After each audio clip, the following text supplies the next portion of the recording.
जेके cement factory के वादा खिलाफी के विरोध में यह प्रदर्शन का आयोजन किया गया।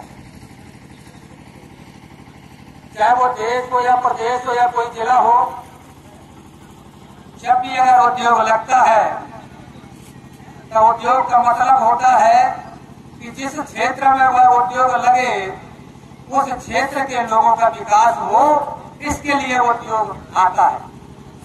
लेकिन दुर्भाग्य यह है पन्ना जिले की कि जैसे तैसे वो सीमेंट फैक्ट्री तो यहाँ आई, उद्योग तो लगा, यहाँ के किसानों की जमीन ली गई और यह कह के ली गई कि हमारी अगर किसानों की हम जमीन लेते गृहीत करते हैं तो हम उस परिवार को नौकरी देंगे, ऐसा उन्होंने वादा किया था। शुरुआत जब यह हुई तो आंदोलन जब किया तो ग्राम गोदा में जो आंदोलन चल रहा था उसमें था मैं वहां 10 दिन रहा और उस मध्यस्थता में इस एसडीएम कोर्ट का एसडीएम मध्यस्थता करने आया और उनके सामने जो हमने एक क्राइटेरिया बनाया था और उन्होंने ये स्वीकार किया था कि मैं कलेक्टर साहब से कह के और मैं फैक्ट्री के मैनेजर को मध्यस्थता करके और मैं किसानों को आपकी इस मांग को लेकर के और निश्चित पूर्ण कराऊंगा। उस पर क्राइटेरिया ये बनाया गया था कि जब किसी भी जिस किसान की जमीन ली जाती है उस किसान को एक आरे से 1 हेक्टेयर तक की अगर उसकी जमीन चली गई तो उस परिवार को एक नौकरी देने का वादा किया था। अगर एक हेक्टेयर से आओ भाई, और 1 हेक्टेयर से अगर ज्यादा जमीन जा रही है तो 2 परिवार 3 परिवार जो जितनी जमीन जा रही है उतने परिवारों को नौकरी देनी चाहिए। और अगर जमीन चली गई फैक्ट्री में उद्योग बन गया तो जो जमीन से प्रभावित लोग थे, जमीन किसान की जाती है लेकिन प्रभावित वह एरिया होता है, खेती में लगे हुए जो लोग थे उनके लिए क्या करेंगे, तो उन्होंने कहा था कि हम स्थानीय लोगों को रोजगार देंगे। क्यों? हमने कहा कि भाई उद्योग का मतलब होता है कि जो हमारे यहाँ के लोग हम पलायन ना कर सके, उद्योग इसलिए होता है। उन्होंने इस बात को भी स्वीकार किया, लेकिन ना तो उन्होंने हमने एक बात रखी थी कि जब तुम्हारा उद्योग स्थापित हो जाएगा तो उससे जो धूल निकलेगी तो स्वास्थ्य में भी गड़बड़ी आदमी की होती है, लोगों बीमार पड़ते हैं, इसलिए आपका ये उद्देश्य होना चाहिए। और उन्होंने ये कहा भी कि निश्चित तौर पे अगर हम यहाँ उद्योग लगाते हैं तो एक स्वास्थ्य अस्पताल भी अच्छा बनाएंगे। और जब हमने एक बात और कही थी कि जो यहाँ आपके इस उद्योग में, इस कंपनी में काम करने वाले लोग हैं तो अपने संतानों को पढ़ाने कहा जाएगा। इसलिए आपका एक कर्तव्य होता है कि आपके उद्योग में काम करने वाले लोगों के लिए, बच्चों के लिए, संतान के लिए एक तो अच्छा स्कूल निश्चित तौर पर ये होना चाहिए, ये वादा कंपनी ने किया था। लेकिन आज उद्योग बन के चालू हो गया, सीमेंट चलने लगा, लेकिन जो उन्होंने वादा किया था वो वादा खिलाफी कर गए हैं और उन्होंने नहीं किया है। और हमारे मध्य प्रदेश में ये सरकार है और सरकार में यहाँ से जो सांसद है वो भी इस मध्य प्रदेश के अध्यक्ष हैं। अगर सांसद ये चाह लेते कि हमें इस पन्ना जिले के अंदर, हम अपने संसदीय क्षेत्र के अंदर जो ये कंपनी है तो हम अपने ही क्षेत्र के यहाँ कोई विधानसभा के लोगों को रोजगार दिला देते, लेकिन उन्होंने ऐसा नहीं किया और ये मजबूर कर दिया कि और अगर भारतीय जनता पार्टी की ये सरकार है तो जो उद्योग नीति में होता है कि अगर कोई काम करने वाला या मजदूर हो या कर्मचारी हो तो अगर वो कभी इत्तेफाक ऐसा होना न चाहिए, लेकिन अगर वो हो गया तो निश्चित तौर पर जो उसको मुआवजा राशि दी जाती है, इस भारतीय जनता पार्टी की सरकार ने उद्योगों के लिए ये समाप्त करने के लिए ये बिल भी लाए थे। इसलिए हम आपसे ये कहना चाहते हैं, आपके यहाँ से विधायक भी थे जब आप लोगों ने यहाँ से विधायक को हटा दिया तो जाकर के पन्ना से चुनाव लड़ गए, और पन्ना से चुनाव जीतने के बाद इस मध्य प्रदेश के खनिज मंत्री हैं, सारा का सारा आप जाकर के सीमेंट फैक्ट्री में पता कर लीजिए कि जो इस तुम्हारे प्रदेश इस जिले का मंत्री है, पन्ना का विधायक है, उसके कितने डंफर चलते हैं, कितना शहर है, ये भी आप पता कर लीजिए। तो इसलिए हम ये चाहते हैं कि अगर मध्य प्रदेश के जो खनिज मंत्री है उनका तमाम जो कारोबार है और जो उनका शहर है फैक्ट्री में, इसीलिए जो बाहर के लोगों को रोज एक गार्ड से लेकर के और मैनेजर तक की नौकरी भी तो हमारे लोग पढ़े लिखे हैं, इसलिए उन्होंने जो हमारे साथ वादा खिलाफी की है किसानों के साथ, आज हम ये कहना चाहते हैं और एक निवेदन करना चाहते हैं।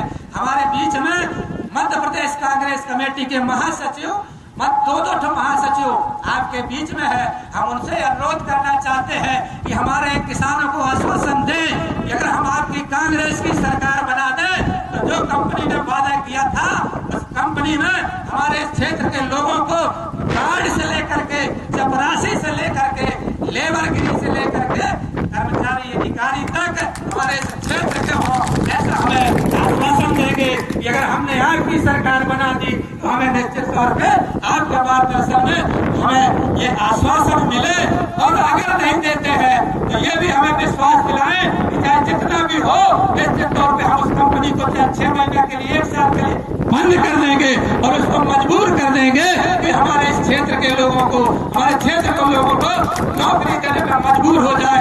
ऐसी मैं अपने महासचिव लोगों से आशा करता हूँ, विश्वास करता हूँ कि हमारे इस क्षेत्र के पवई के किसानों को आश्वासन दें कि अगर हमारा ये किसान आपके साथ जाता है, आपकी सरकार बनाता है, तो निश्चित तौर पे हमें भरोसा दिला करके हमारे किसानों को कि अगर हमारी सरकार आती है। प्रदेश का मुख्यमंत्री कर रहा है, वादा खिलाफी हमारे प्रदेश के मंत्री कर रहे हैं, तो जब ऊपर से लेकर नीचे तक सब वादा खिलाफी वाले हैं तो इनकी क्या औकात की वादा को निभाएंगे, इसीलिए ये भी वादा खिलाफी कर रहे हैं। तो उस जड़ तक हमें जाने की जरूरत है कि इस वादा खिलाफी को कैसे खत्म किया जाए। उस वादा खिलाफी को खत्म करने के लिए अगर हम सही ट्रीटमेंट, सही इलाज करना चाहते हैं तो हमें इस देश और प्रदेश की सत्ता को बदलना होगा, क्योंकि ये देश और प्रदेश की सत्ता जो है वो उद्योगपतियों की सत्ता है, वो बड़े बड़े आम आदमियों की सत्ता है। ये कोई गरीब पीड़ित किसान मजदूर की सत्ता नहीं है, बस ये इनका वोट लेना चाहते हैं, उनको बरगलाना चाहते हैं, इसीलिए ये भी उसी नक्शे कदम पर चल रहे हैं। आपको याद होगा 2014 में हमारे देश के प्रधानमंत्री आदरणीय मोदी जी ने बड़ी बड़ी बतौलेबाजी की थी, लेकिन आज उन बतौलेबाजियों का क्या हुआ है। हमारे मोदी जी ने बोला था कि हम हर साल 2 करोड़ रोजगार देंगे, लेकिन जब आज हमारा युवा पढ़ लिख कर रोजगार मांगने जाता है तो बोलते हैं पकौड़े तलो। बोले थे 100 दिन में काला धन आएगा, लेकिन काला धन का कहीं पता नहीं है। हर व्यक्ति को 15 लाख रुपए देने की बात की थी। हमारे किसान जो अन्नदाता है उनकी आय दुगनी करने की बात की थी, लेकिन आज हमारा किसान और अन्नदाता आत्महत्या करने पर मजबूर हो रहा है। इन सब बातों को हमें गंभीरता से सोचना पड़ेगा। हम सब इतना सिर्फ ये स्वार्थी ना हो जाए कि जेके प्लांट वाले हमारे हिस्से की जिम्मेदारी का निर्वहन कर दे, हमें अपना अधिकार दे दे तो हम चुप हो जाएं। हमें कुछ न कुछ पुख्ता कदम उठाने पड़ेंगे। हमें इस देश और प्रदेश की सत्ता के खिलाफ पुख्ता कदम उठाने पड़ेंगे, लेकिन क्योंकि सोचना पड़ेगा इस देश और प्रदेश में अनेकों कंपनियां जेके प्लांट की तरह हैं और हजारों लाखों किसान इसी तरह से दुखी और पीड़ित हैं जिनका हक अधिकार की आवाज नहीं सुनी जा रही। उन सबके दुख को, उन सबकी पीड़ा को हमें अपने अंदर आत्मसात करना पड़ेगा। उस दुख को हमें मानना पड़ेगा कि उनका दुख हमारा दुख है। ये सोच करके कि अपना क्या है, गैर कैस का जुनून छोड़िए, दर्द सभी का दर्द है, अब दर्द से रिश्ता जोड़िए, इस भावना से हमें काम करने की जरूरत है। उस समय जब जीरा दीदी का यहाँ पे आंदोलन चल रहा था, मैं 2-3 बार आया और मैंने एक समझौता का प्रयास किया, एक स्वच्छ वातावरण का प्रयास किया, एक सौहार्दपूर्ण वातावरण का प्रयास किया कि जो कंपनी के हित में भी हो और किसानों के हित में भी हो। हमने मध्यस्थता कराई, हमने उस आंदोलन को खत्म किया इस विश्वास पर कि जेके कंपनी ने अपने वादे को पूरा करेंगे। लेकिन आज इतने दिन बाद अगर जेके सीमेंट प्लांट के लोगों ने अपने वादों को पूरा नहीं किया है तो हम आपके साथ, उस समय भी मैंने आपको वादा किया था और आज फिर से कह रहा हूं कि इन्हें अपने वादों को पूरा करना ही होगा। भले अभी आज न करें, 5 महीने बाद जब किसान, गरीब, मजदूर, आम जनता की हित ऐसी सरकार का शासन इस प्रदेश में होगा तब करना पड़े, लेकिन इनको आपके हक और अधिकार देने होंगे, ये मैं आपको विश्वास दिलाना चाहता हूं। क्योंकि उस समय इन्होंने एक रोजगार की बात की थी, हमारे कई किसान भाइयों ने रोजगार की बात की थी। उस समय भी हमने बोला था कि जो जिस रोजगार, जो जिस शिक्षा, जिसकी जितनी हैसियत, जो जिस रोजगार के काबिल हो उसको उस तरह का रोजगार देने की बात की थी।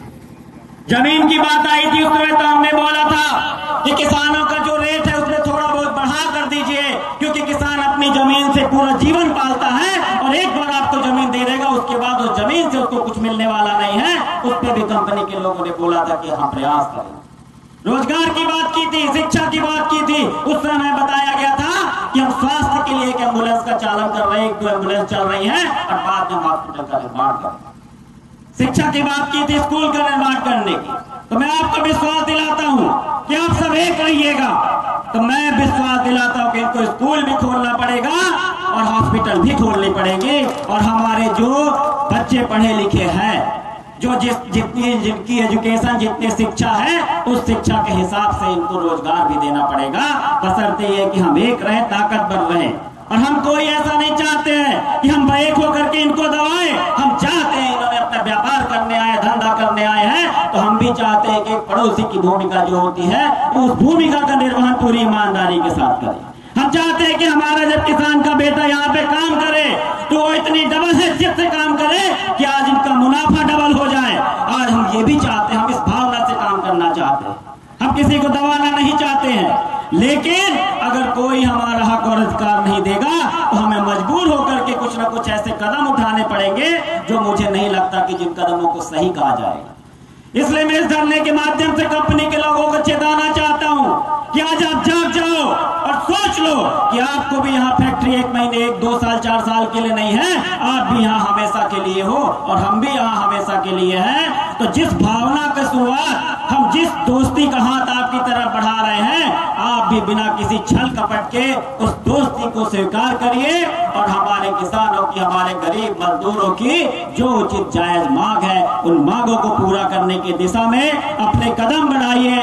तभी हम हो सकता है कि हम किसी एक अच्छे निर्णय पे पहुंच जाएं, नहीं तो आगे जो चीजें होंगी वो बहुत अच्छी नहीं होंगी। लोकतंत्र है, प्रजातंत्र है, हम सबको अधिकार है, हम सबको अपने हिस्से की जिम्मेदारी का निर्वहन करने का अधिकार है। कई बार ऐसे हालात बनते हैं कि जो काम नहीं करना चाहिए वो भी करना पड़ता है।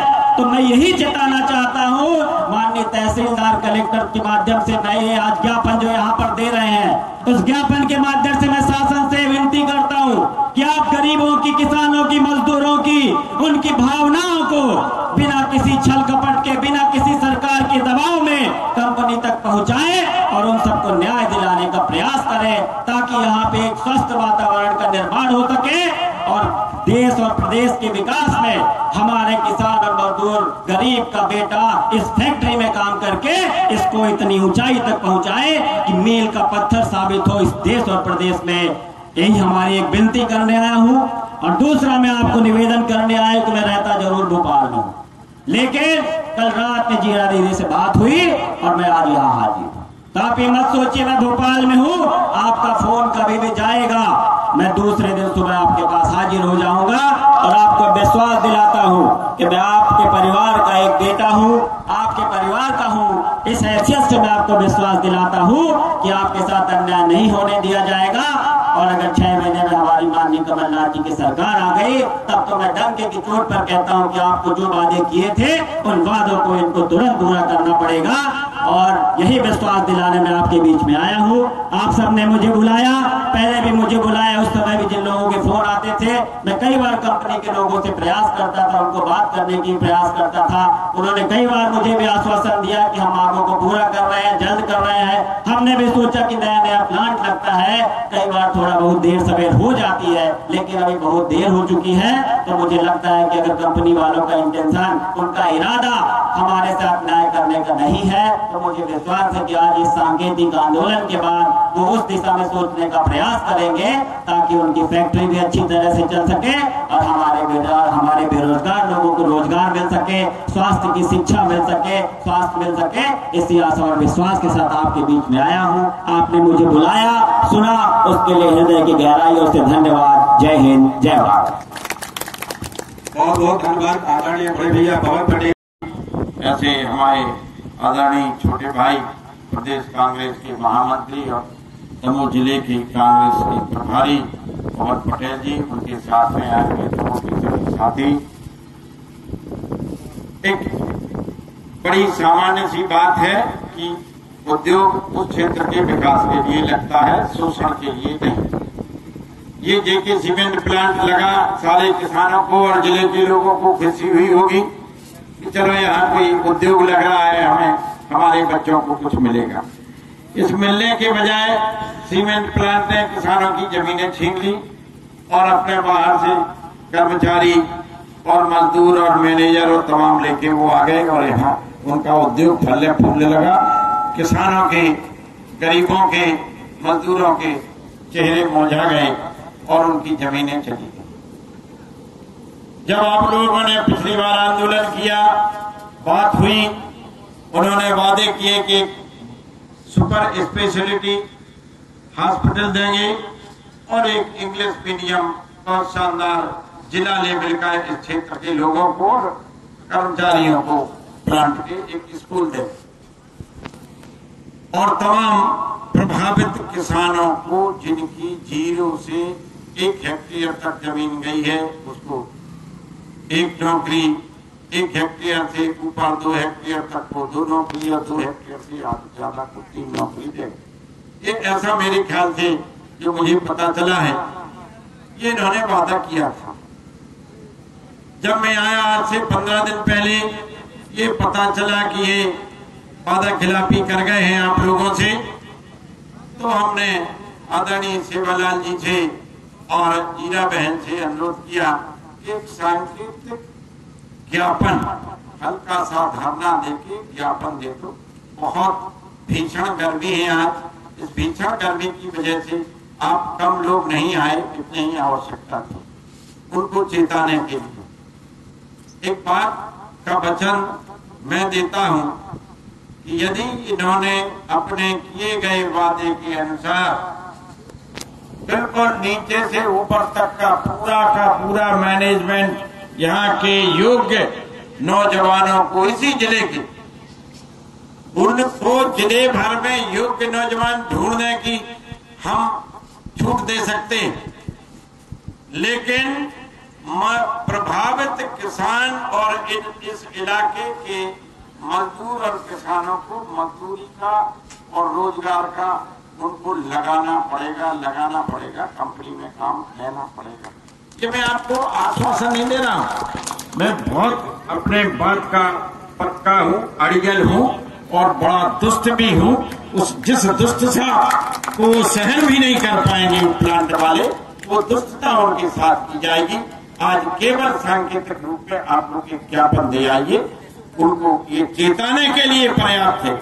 यदि उन तक, उनके किसी आदमी तक आवाज जा रही हो, ना जा रही हो, इस ज्ञापन के माध्यम से चली जाए। आप के सामने अभी पवन भाई ये तमाम बातें करेंगे, हम उनकी यहाँ से नींव उखाड़ देंगे। 15 दिन को तो करेंगे बंद और 15 दिन बाद उन्होंने लिखित में देके कलेक्टर को कि हम ये काम तमाम कर रहे हैं। पूरा वहाँ लेबर से लेके, गार्ड से लेके मैनेजर तक का रिफॉर्म करना होगा। उनके पूरे भारत में प्लांट हैं, यहाँ के तमाम लोगों को ट्रांसफर करिए बाहर, ट्रेनिंग देके हमारे जिले के लोगों को बड़े बड़े अच्छे पदों पे इंटरव्यू लेके बैठाइए। लेकिन कंपटीशन होगा पन्ना जिले से और मजदूर वर्ग और किसानों के लिए रोजगार उनको देना, नहीं तो हमें बंद करवा। ये मैं वचन दे रहा हूं, आप लोग कांग्रेस की सरकार बना रहे हैं, कमलनाथ जी से मैंने बात कर ली है। ये ज्ञापन मैं उनके आज्ञा लेकर दिलवा रहा हूं आपसे। 8 महीने बाद जब वो मध्य प्रदेश की मुख्यमंत्री की कुर्सी पर आप लोगों के आशीर्वाद से आपकी वोट से बैठेंगे तो सबसे पहले यहाँ आकर इनसे वह आज जो बातें आपने ज्ञापन में लिखी हैं उनका मूर्त रूप हमें देखने को मिले, नहीं तो हम ये बंद करवा देंगे कि आज का शासन, आज का प्रशासन, आज का यहाँ का नकारा वो मंत्री चोर जो रेत चोरी कर रहा है। जहाँ देखो जो मंत्री बना मध्य प्रदेश में भाजपा का किसी न किसी बहाने किसी न किसी चीज की चोरी करता है। तो गोपाल भार्गव बेटियों की शादी कराता है, यहाँ तक समझ में आता होगा कि विश्व रिकॉर्ड बना लिया उसने। भारत में विश्व में एक साथ इतनी ज्यादा शादियां नहीं हुई। पता चला कि उसने जो जो सामान उसमें दिया था वो नकली दिया, अभी पकड़ा गया। सेंसुरी टीवी के नाम पर दिल्ली में वो टेलीविजन देखिए बेटियों ऐसे चोर है, ये रेत की चोरी में लगा। ये कैसे मंत्री और कैसे हम से गलती हो जाती, हम लोग भी तो गलती करते हैं। इन चोरों की सरकार बन गई, चोरों को भी यहाँ से चेता रहे हैं कि तुम्हें 6 महीने के अंदर तुम्हें उखाड़ के फेंक दिया जाएगा। ये जिला यहाँ का बेरोजगार नौजवान ये सब भाजपा और कांग्रेस और सभी दलों से है। यदि तुम्हारी बुद्धि में कुछ घुस जाए समझ तो हे नादान यहाँ का मंत्री क्या नाम है ब्रजेंद्र प्रताप सिंह, हाँ यहाँ का और तमाम उनका जो भाजपा का अमला है वो भी यहाँ धरना दे, वो भी प्लांट के चीफ को समझाए जो वादा खिलाफी है वो ना करो, उसको अमल में लाओ। ये अपन उनको समझा रहे हैं, हम भी उनसे अनुरोध कर रहे हैं। लेकिन यदि तुम ऐसा नहीं कर सकते तो सबसे पहले आप लोगों का काम है आज ज्ञापन देने के बाद घर घर में फोन पर चर्चा करो और गर्मी खत्म हो जाने के बाद ठंडे में गांव गांव जाओ और इस भाजपा के प्रतिनिधियों को चुनाव में टोकन परास्त करो। हम आपको यहाँ से बहुत आत्मा से हृदय से पूरी ताकत से कहते जा रहे हैं कि सरकार बनने के 6 महीने के अंदर अंदर इन बातों पर अमल होगा, नहीं तो ये कंपनी यहाँ से बंद होगी। ये तहसीलदार महोदय ज्ञापन लेने में मैं आदरणीय पवन भाई को यहाँ आपके साथ में छोड़ के जा रहा हूँ। मुझे